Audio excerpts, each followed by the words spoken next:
That is the first Royal Enfield to ride Antarctica.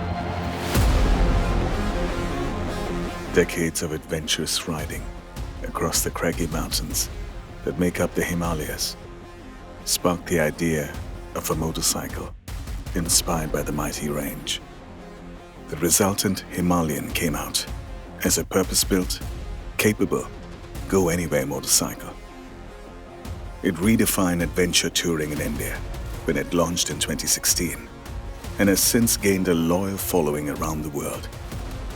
The arduous testing routine in Iceland just proved that the Himalayan was capable of operating in just about every type of environment. The extremes of climate, terrain, and unpredictability in Antarctica were now about to test this to the limit.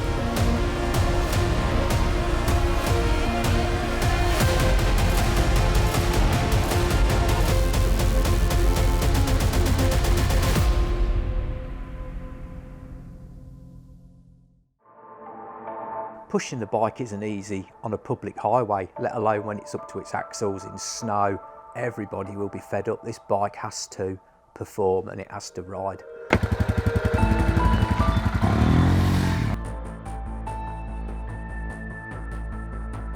When I go hard, it's digging in? You don't need to, I wouldn't. Yeah, but is it digging in when I go hard? It is. You don't want to. Santosh. Yeah, I know. I'm just trying to figure out. I don't want to go hard. Every time you ride, it's like relearning again. But once you put in those 5-6 kilometers and get over your nervousness and anxiety, you start understanding the motorcycle and you start understanding what you're riding on. Just going to have a little go here, make sure it's all performing okay. Then I'll crack on with the second bike. You're going to ride one motorcycle at a time and switch riding duty because you can't withstand the cold. If one person can't withstand the cold, it's too much to ask of one motorcycle.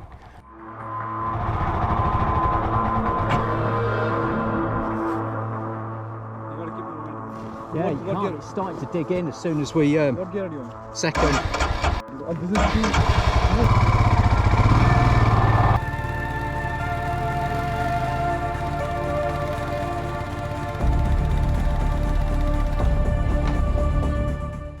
We know we might drop the bike.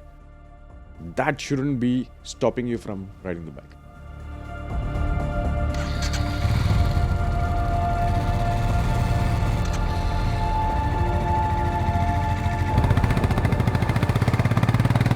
Reduce the tyre pressures a lot more. We're not spreading the load. We're just digging straight in. Trouble is we don't have the surface area of the tyre compared to that of the trucks. And that's going to be our biggest problem at the moment. If we need compacted snow. If you've got fresh snow, this is what the result's going to be. Just keeps digging in. Let's switch to the rear rubber for on the other bike. But anyway, we'll take this down to 5 and 10.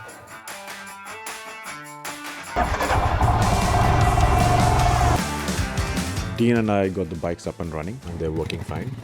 We tested a couple of tire combinations and figured out which one works the best. Show me you got soul.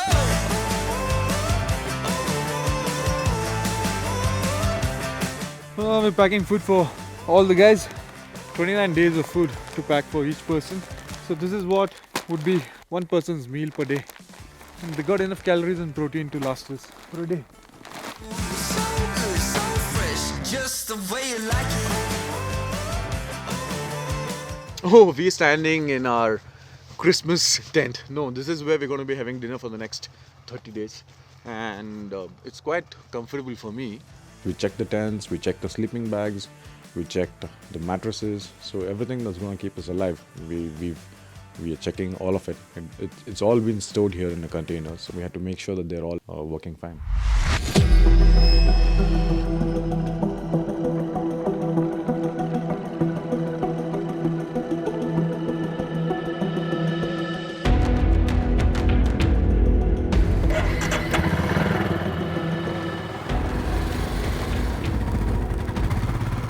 I did ride the motorcycle for close to, I think, 28 kilometers now. I got it down from the airfield to the Oasis station.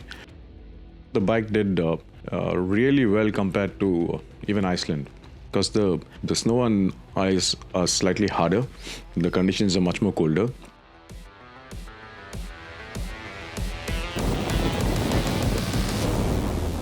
It did get stuck a couple of times, but then we knew that it was going to get stuck a couple of times, and for the first couple of times I needed somebody to help me push it out. But then after that, you kind of anticipate when it's going to get stuck, and you don't go full on throttle. You just rock the bike and walk the bike for 10 meters, and then you can ride the bike again.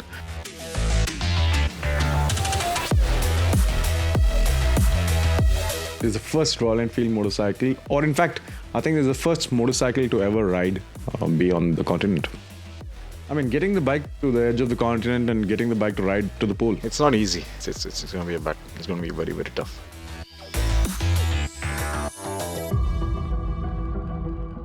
Yeah, we made it. Well, there's no doubt we could make it. It was a little tough. It was -9 and I'm sweating inside.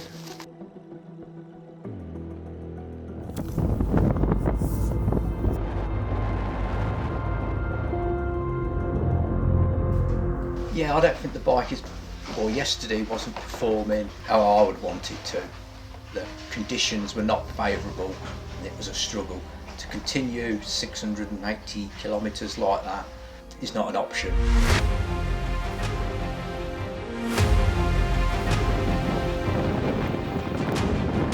We're going to get the bikes on the trailer and leave Novo, travel about 2,300 kilometers to the pole, and then we have another 700 kilometers to get to Ross, which again the bikes will do on the trailer. From Ross, we'll ride up to the pole. Reassuring start, they all start after spending a night out in the cold. Just finished loading the first bike onto the trailer. Hopefully we're going to take it with us down to the Oasis tonight. We'll load the second bike up.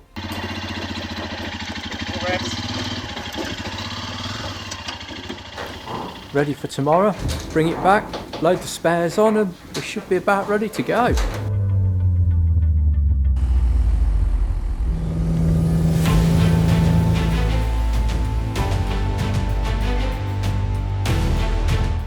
This is the Novo air base. We have 1.5 tons of it. Look at how off balance the thing looks. And we're going to be driving this across the continent. I think we are moving the entire planet.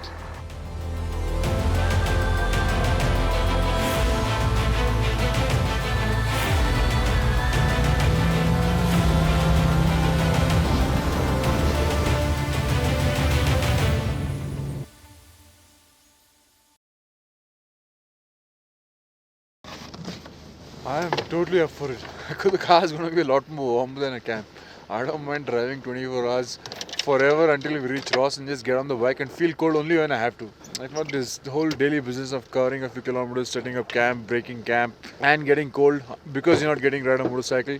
It's like a lost cause. I would rather just keep going all the way to Ross and then feel cold after Ross. Now I'm really anxious because now we're going to hit the plateau.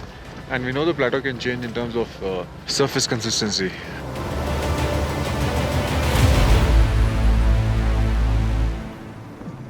One truck broke down.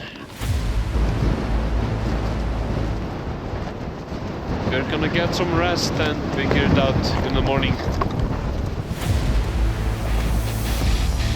Things change on this continent by the hour. In the next episode, follow the team as they make the hazardous 2,000-mile journey across Antarctica and encounter one of their worst fears, a blizzard, blowing almost at speeds of 100 miles per hour.